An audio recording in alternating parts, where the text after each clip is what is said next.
شهر رمضان الذي أنزل فيه القرآن هدى للناس وبينات من الهدى والفرقان.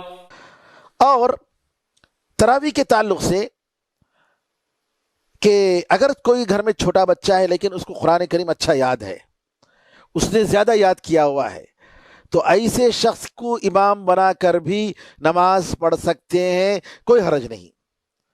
نبی کریم صلی اللہ علیہ وسلم کے زمانے میں عمرو بن سلمہ ایک صحابی تھے جن کی عمر 6 یا 7 سال کی عمر تھی، لیکن اس بستی میں وہ قرآن کریم کو سب سے زیادہ یاد کرنے والے تھے. نبی کریم صلی اللہ علیہ وسلم نے ان کو امام بنایا اور ان کے پیچھے فرض نماز لوگ ادا کرتے تھے. حتیٰ کہ وہ بچہ ایسا تھا کہ اس کے سطر جو ہے اس کا چھپتا نہیں تھا، برابر کپڑا اس کا پھٹا ہوا تھا پیچھے سے. ایک عورت نے کہا بھائی ارے امام صاحب کے سطر تو چھپاؤ نا. یہ صحیح بخاری میں یہ روایت آئی ہے. یعنی اتنا چھوٹا بچہ تھا، اس کو معلوم بھی نہیں تھا، اتنا شعور بھی نہیں تھا.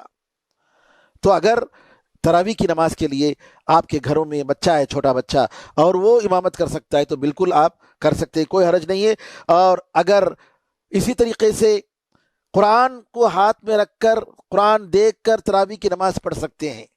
عائشہ رضی اللہ تعالیٰ عنہ کے بارے میں آتا ہے کہ رات کی نمازیں، تہجد کی نماز لمبی لمبی پڑھتے تھے، اور ان کا غلام ایک تھا اور اس کے غلام کو قرآن دیکھ کر پڑھنے کے لیے کہتے تھے، اور عائشہ رضی اللہ تعالیٰ عنہ اس کی اقتداء میں اس کے پیچھے نماز پڑھتے تھے.